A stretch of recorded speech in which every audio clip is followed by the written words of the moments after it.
Hello students, कक्षा 12 का हमारा अध्याय दूसरा विलयन वाला जो चल रहा है उसमें अपन कल जो है ठोसों की विलेयता के संबंध में पढ़ चुके थे। तो आज का हमारा टॉपिक है गैसों की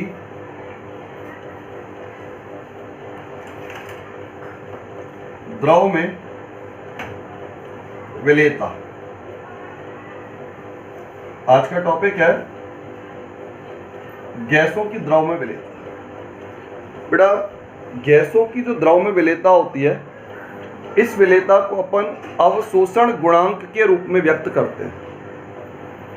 गैसों की द्रव में विलेयता को हम अवशोषण गुणांक के रूप में व्यक्त करते हैं। अब अवशोषण गुणांक होता क्या है? इसे व्यक्त किया जाता है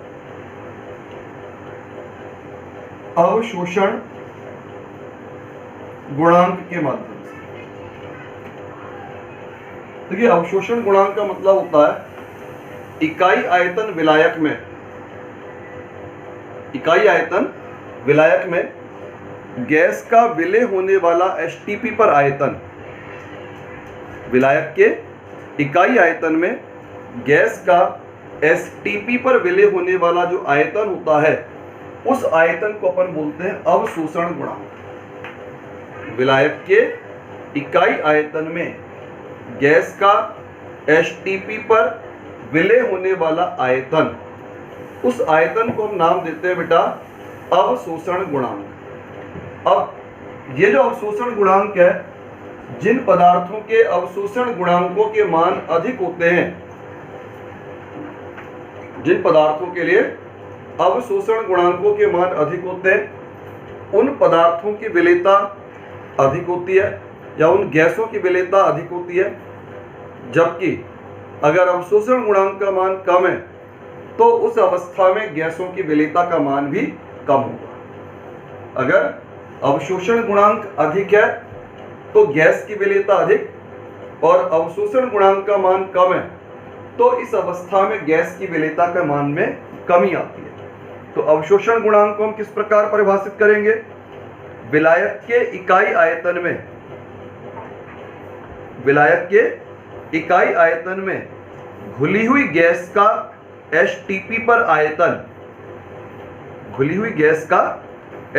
पर आयतन, इसे कहा जाता है गैस का अवशोषण गुणांक। और जिन गैसों के लिए अवशोषण गुणांकों के मान अधिक होते हैं, उन गैसों की विलेयता अधिक होती है, और जिनके लिए अवशोषण गुणांक का मान कम है, उनके लिए विलेयता का मान भी कम है। अब इसके बाद अपन उन कारकों का यहाँ अध्ययन करने जा रहे हैं जो किसी गैस की विलेयता पर अपना प्रभाव डालते हैं। तो हमारा नया टॉपिक है, इसमें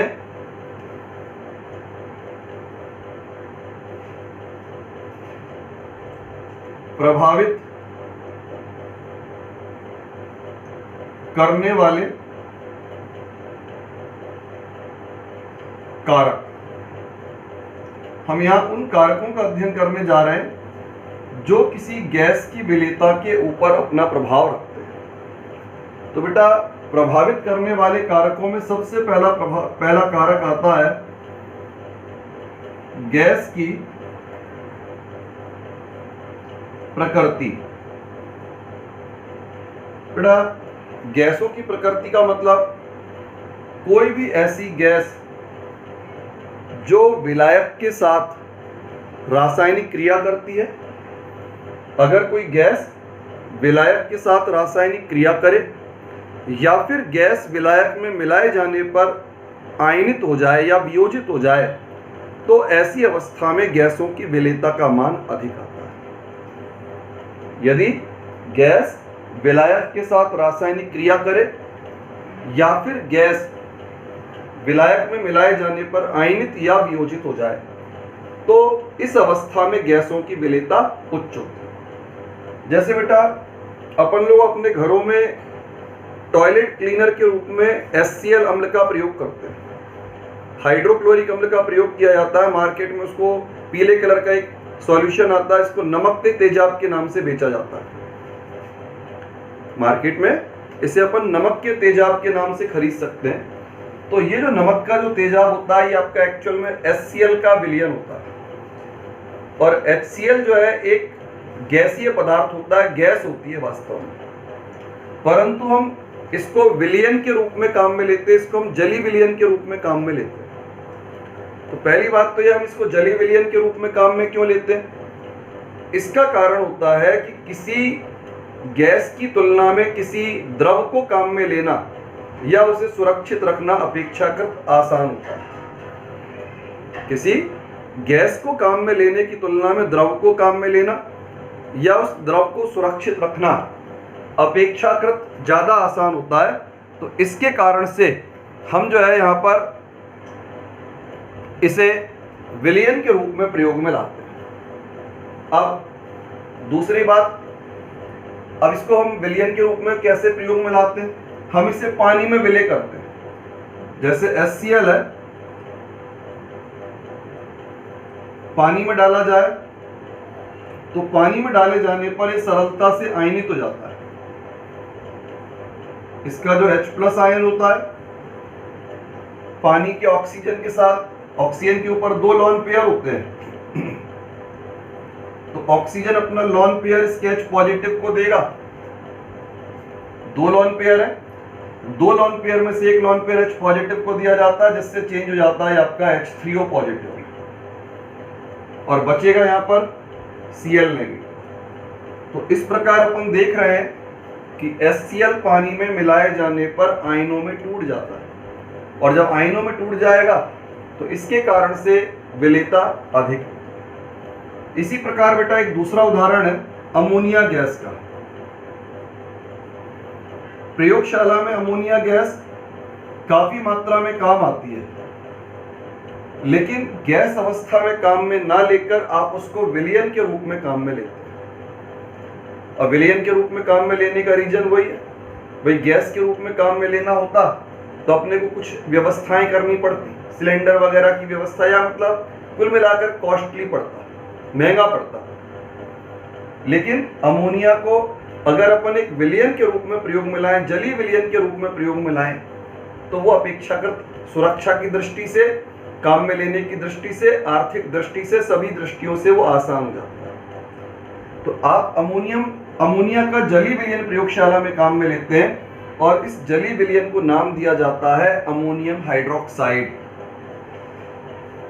अभी अमोनियम हाइड्रोक्साइड बनता कैसे? इसमें नाइट्रोजन जो होता है अपना इलेक्ट्रॉन पेयर, लोन पेयर पानी के H+ को देता है, और जब पानी के H+ को लोन पेयर दिया जाएगा तो ये बनेगा आपका अमोनियम आयन।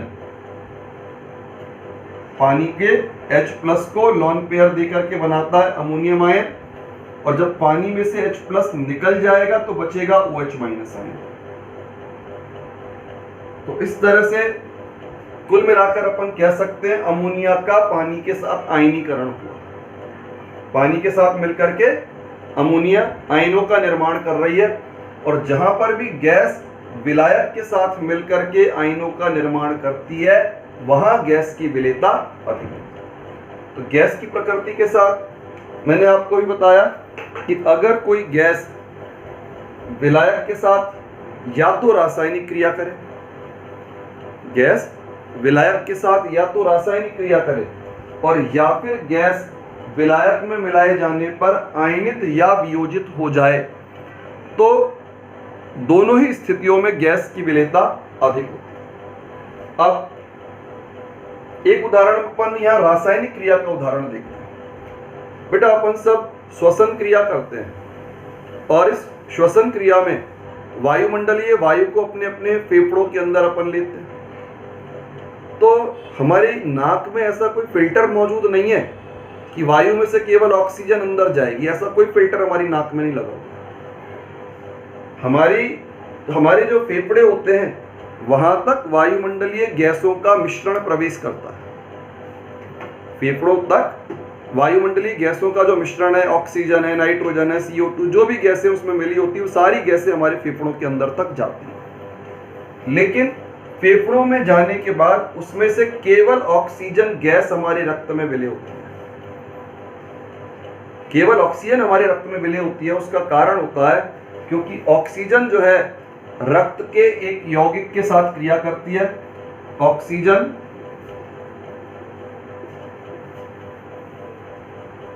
हमारे रक्त में मिलने वाले हीमोग्लोबिन से क्रिया करती है।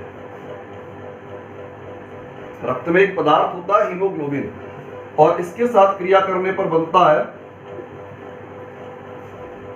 Oxy haemoglobin. तो इस ऑक्सी हीमोग्लोबिन पदार्थ के बनने के कारण से ऑक्सीजन तो सरलता से रक्त में विलय हो जाएगी, जबकि नाइट्रोजन का जो आंशिक दाब होता है, नाइट्रोजन का जो दाब होता है, वो ऑक्सीजन की अपेक्षा लगभग 4 गुना होता है। तो वायुमंडल में ऑक्सीजन की मात्रा क्या है? ऑक्सीजन की मात्रा होती है आपकी 20 से 21% के आसपास, और नाइट्रोजन की मात्रा होती है लगभग 78%। तो इसका मतलब ऑक्सीजन की तुलना में नाइट्रोजन लगभग 4 गुनी मात्रा में मौजूद है। तो नाइट्रोजन जब हम वायु को अपने अंदर लेंगे तो उसमें नाइट्रोजन की मात्रा लगभग 4 गुनी जाएगी, फिर भी नाइट्रोजन हमारे रक्त में विलय नहीं हो रही है, केवल ऑक्सीजन विलय हो रही है। तो उसका कारण क्या है? रक्त में पाया जाने वाला जो हीमोग्लोबिन पदार्थ होता है, ये हीमोग्लोबिन पदार्थ वायु की ऑक्सीजन के साथ रासायनिक क्रिया करता है, और इस रासायनिक क्रिया के बाद ऑक्सी हीमोग्लोबिन नाम का यौगिक बना लेता है, और इस ऑक्सी हीमोग्लोबिन के बनने के कारण से ऑक्सीजन जो है सरलता से हमारे रक्त में मिली जाए। तो ये हो गया बेटा गैसों की प्रकृति, यानी या तो गैस आयनीकृत हो या फिर गैस विलायक से रासायनिक क्रिया करे। तो दोनों ही स्थितियों में गैस की विलेयता अधिक होती है। अब बेटा दूसरा कारक आता है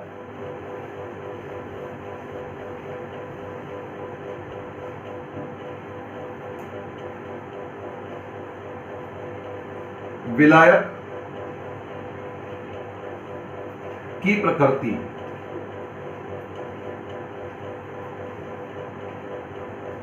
अब बेटा विलायक की प्रकृति का मतलब देखिए, विलायक की प्रकृति का मतलब जो है, इसमें विलायक का स्वभाव विलेयता पर क्या प्रभाव डालता है। अपन ने बेटा ठोसों में भी एक नियम पढ़ा था, वही नियम यहां पर भी कार्य करता है। नियम क्या है?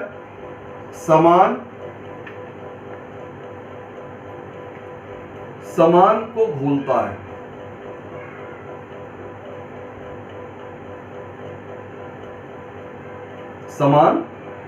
समान को घोलता है।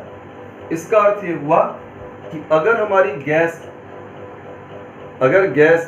ध्रुवीय प्रकृति की है, गैसीय अणु जो है अगर ध्रुवीय प्रकृति का है, तब तो वो ध्रुवीय विलायक में सरलता से विलय होगा, और अगर हमारी गैस अध्रुवीय प्रकृति की है तो उस अवस्था में वो जो है अध्रुवीय विलायकों में आसानी से विलय होगा। ध्रुवीय गैसें ध्रुवीय विलायकों में, और अध्रुवीय गैसें अध्रुवीय विलायकों या कार्बनिक विलायकों में सरलता से विलय होगी। जैसे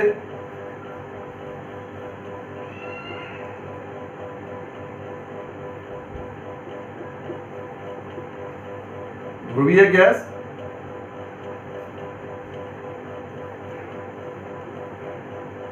ध्रुवीय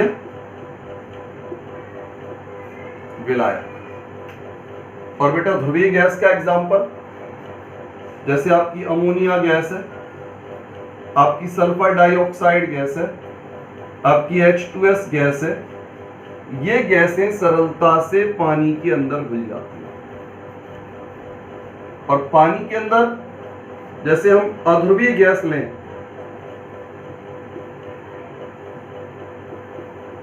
अध्रुवीय गैस, इसके लिए हमको चाहिए अध्रुवीय या कार्बनिक विलायक। अध्रुवीय या कार्बनिक विलायक। अध्रुवीय गैस जैसे आपकी ऑक्सीजन है, नाइट्रोजन है, हाइड्रोजन है। इन गैसों की विलेयता पानी में बहुत कम होगी, लेकिन जैसे बेंजीन है, या आपका कार्बन टेट्राक्लोराइड है, या आपका अल्कोहल है, इनके अंदर विलेयता जो है अपेक्षाकृत अधिक है। कारण है प्रकृति समान होनी चाहिए। समान प्रकृति मतलब गैस ध्रुवीय है तो विलायक भी ध्रुवीय होना चाहिए, और अगर गैस अध्रुवीय है तो विलायक भी हमारा अध्रुवीय प्रकृति का होना चाहिए।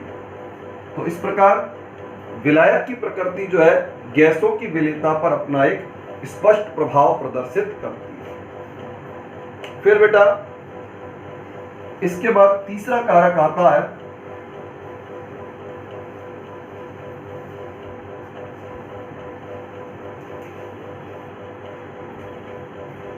ताप का प्रभाव।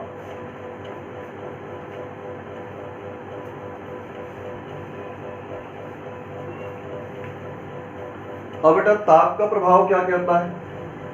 सामान्य रूप से गैसों का विलायक में विलय होना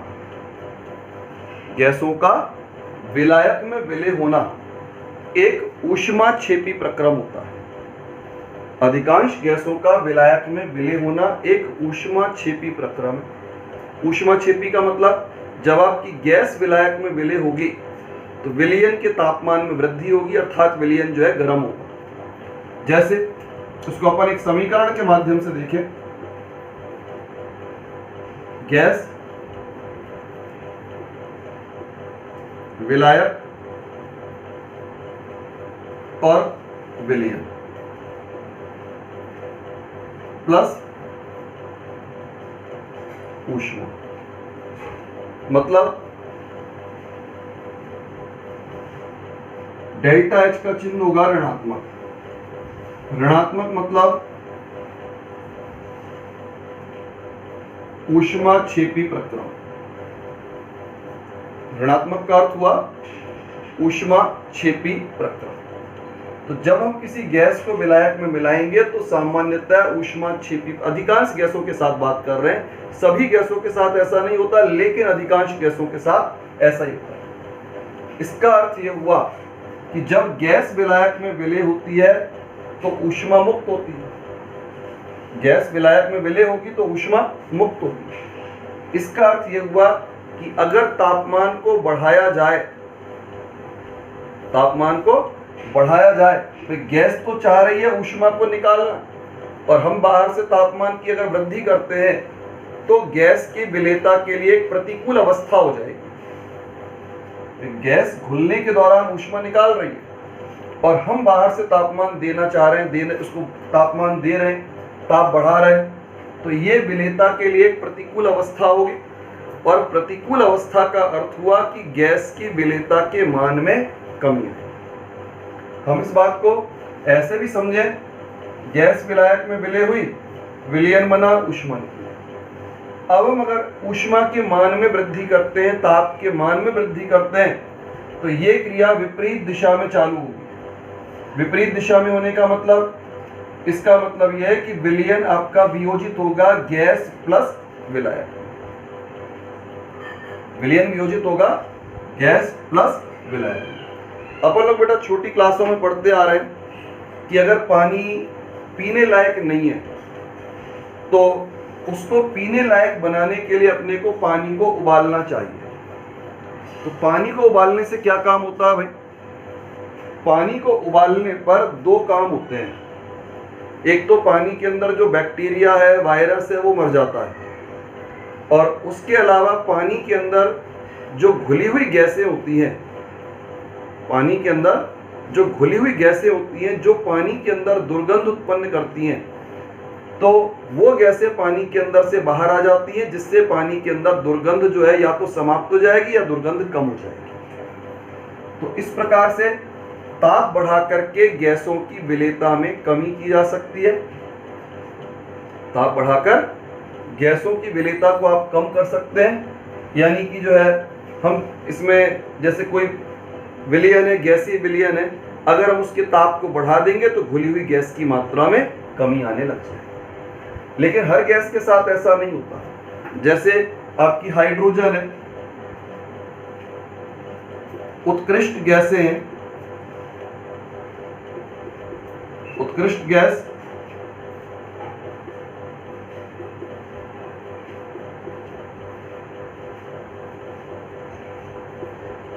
तो इन गैसों की विलेयता आपके अजलीय विलायकों में ऊष्मा शोषी प्रकार की होती है। हाइड्रोजन उत्कृष्ट गैस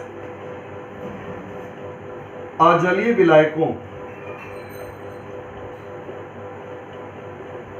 में ऊष्मा शोषी व्यवहार दर्शाती है।